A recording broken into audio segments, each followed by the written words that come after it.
Nous sommes maintenant à l'intérieur d'Illustrator, on a donc créé un document, importé un élément à l'intérieur de ce document-là, donc maintenant il va falloir se poser la question de savoir comment est-ce que l'on travaille à l'intérieur du logiciel. Première chose, petite présentation d'interface et personnalisation d'interface pour nous permettre d'aller beaucoup plus vite lorsque l'on va commencer à créer nos graphismes vectoriels.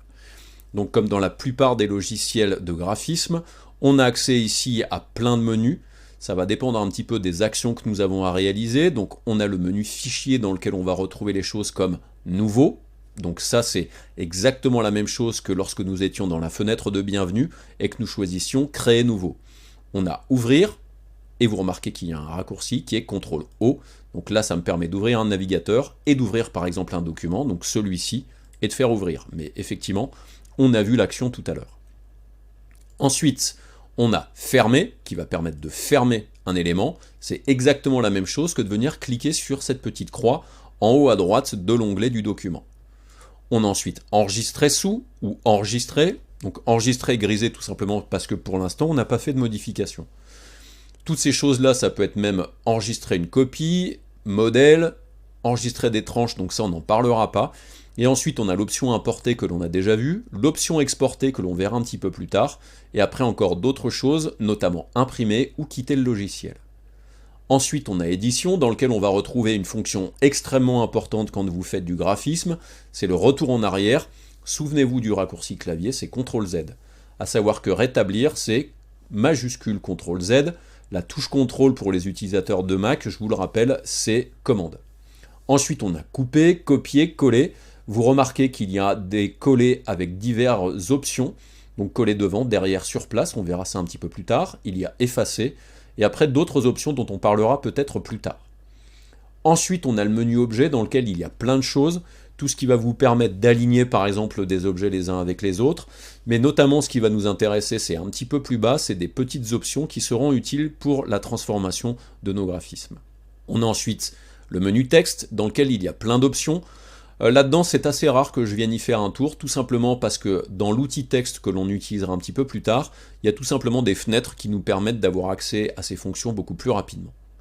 Des petites options de sélection qui peuvent être utiles, des options d'effet mais que nous n'utiliserons pas dans cette formation-là, les options d'affichage dans lesquelles on peut potentiellement aller chercher des choses et on va en parler tout de suite, et ensuite le menu fenêtre qui va vous permettre de choisir d'afficher ou de cacher des fenêtres dans l'interface.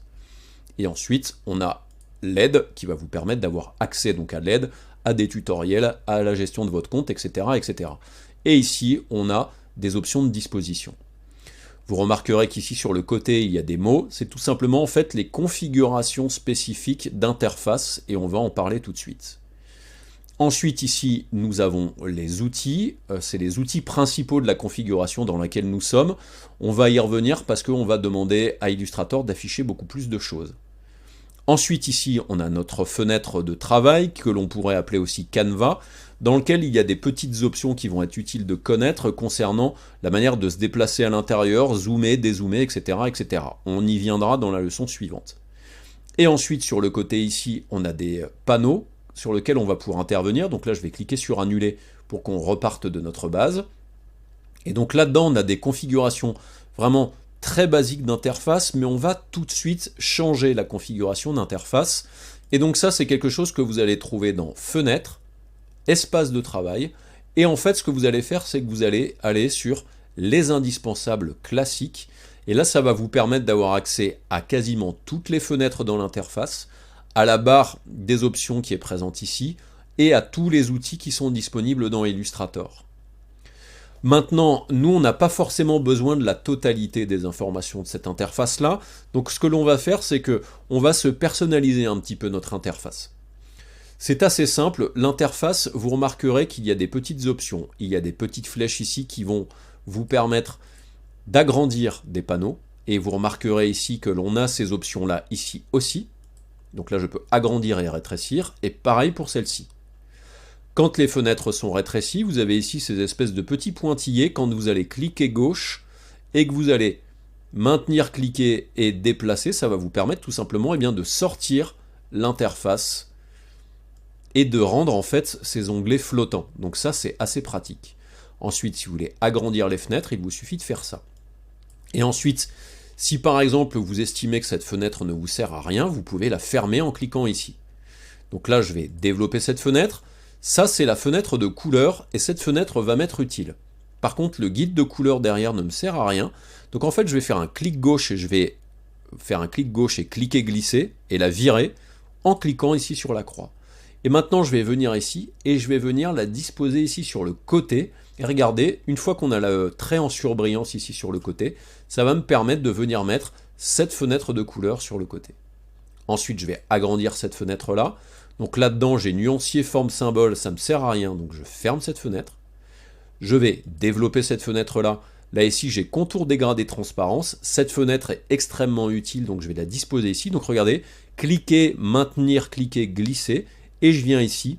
Une fois que j'ai cette surbrillance de trait horizontale, je relâche, et là, il me la colle dans la fenêtre. Concernant le contour, ici, vous pouvez venir sur ces 3 petits points horizontaux et lui demander d'afficher les options, ce qui va nous permettre d'avoir les options spécifiques au contour. Par contre, cette fenêtre-là va m'intéresser.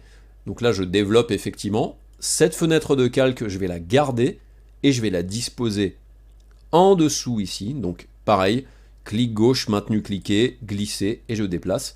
Et là, regardez, je vais pouvoir maintenant pousser effectivement mon interface et réduire la dimension de la couleur. Là, j'ai exportation de fichiers et plan de travail, je ne veux pas les garder. Je vais développer ces informations-là. Là, ici, j'ai des informations de propriété qui pourraient être utiles, mais je ne vais pas les garder pour l'instant. Donc, je vais rester juste avec calque, contour, dégradé, transparence et couleur. Et ça, cette interface me suffira largement. Maintenant, ce que j'aimerais, c'est cette interface, c'est l'enregistrer. Donc, je vais venir dans Fenêtre, Espace de travail, et je vais venir ici faire un nouvel espace de travail que je vais appeler interface tuto. Je fais OK. Et maintenant, regardez, ici, on est dans l'interface tuto, mais ça ne m'empêche pas de revenir peut-être sur une autre mise en forme. Et là, il change effectivement les fenêtres. Et je peux revenir ici dans mon interface tuto et je retrouve ma configuration. Donc ça, c'est extrêmement utile. Ça vous permet d'avoir accès tout simplement aux fenêtres qui sont vraiment utiles uniquement pour les manipulations que vous avez besoin de réaliser. Donc maintenant que l'on a enregistré notre interface personnalisée, on va pouvoir commencer à créer les graphismes à l'intérieur d'Illustrator.